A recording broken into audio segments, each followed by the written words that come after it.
Hey guys, this is your daily reminder to fulfill the royal law, eat clean, obey the 10 Commandments, and if you don't know what that means, what changed my life was reading Ephesians 2 over and over and over and over and over again. Because it says that when we were aliens to the Commonwealth of Israel, strangers to the what? Covenants of promise.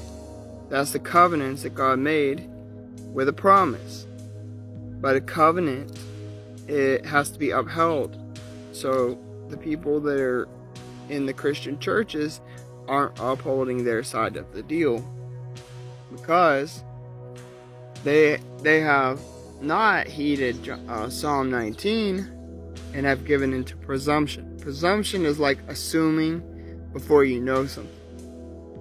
So they assume things like John 3:16. For God so loved the world that he gave his only begotten Son, so that whosoever believes in him should not perish but have everlasting life. And they say they believe that. And then John 17, for God did not send his Son into the world to condemn the world, but that the world might be saved through him. But this is talking about he didn't send Yeshua to condemn you under the sacrificial law, but he came to magnify and make honorable the covenants of promise. That's a quote.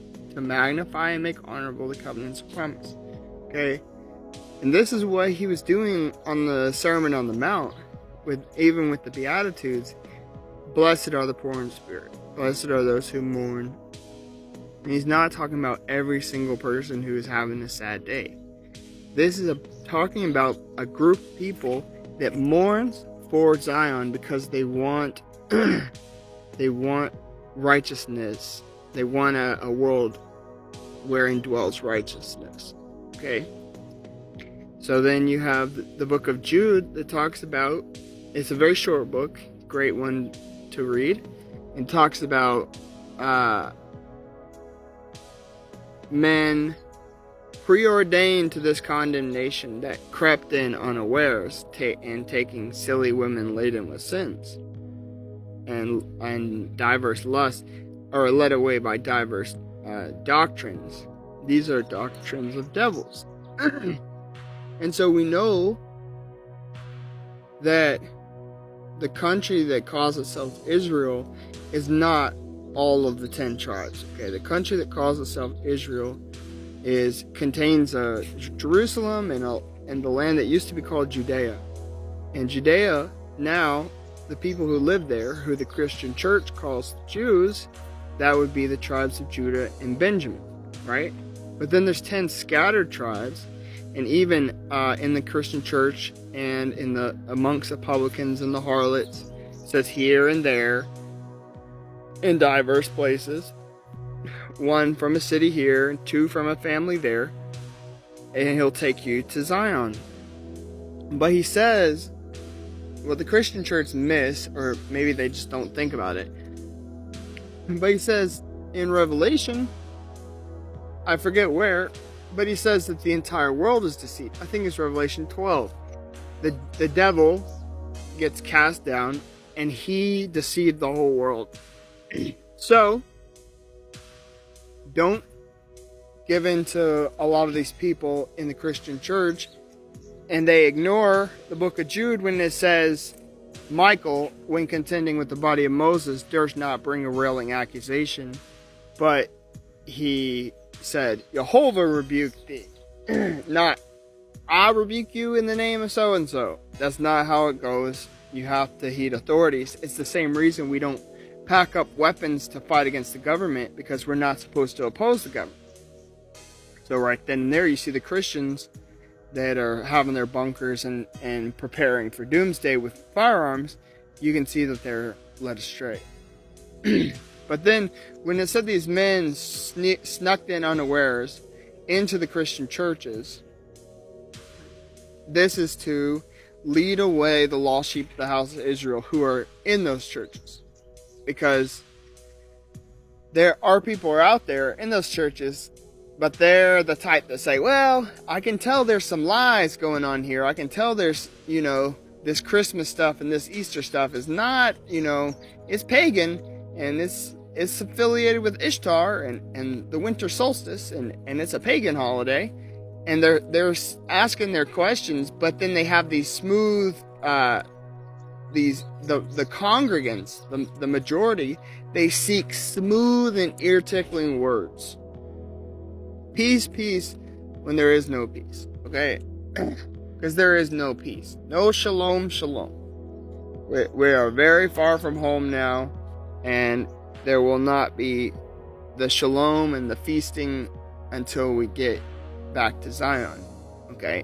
So that's another ticket. People doing the feast inside the United States of America are doing it in a profane land. We're in captivity here, which is why you don't revolt against your authority.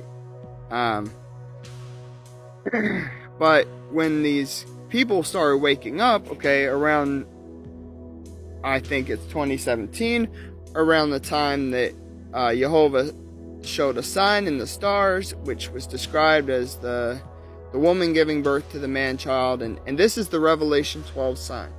And this was a sign in the Bible, and it came to pass in real life, and a lot of people missed it.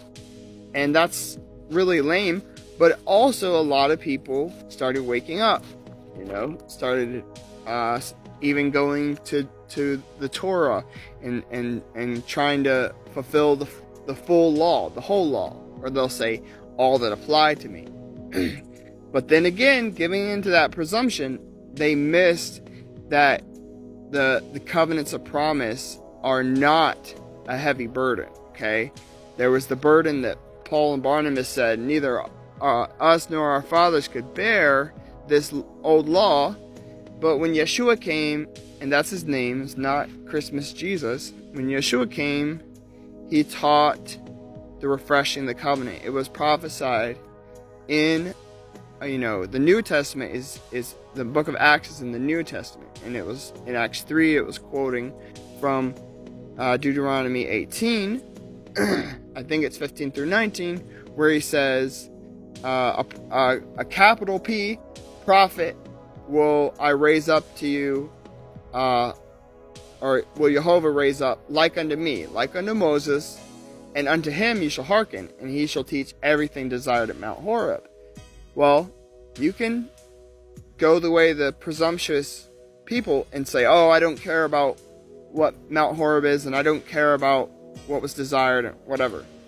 But you got to realize he said, Jehovah will require it of you if you don't hear everything from that prophet. But then in the book of Acts, I forgot who wrote it, if it was Peter or whoever wrote the book of Acts said, he will be destroyed from among his people if you don't hear everything that prophet spoke. Well, then that means we need to see what Yeshua spoke.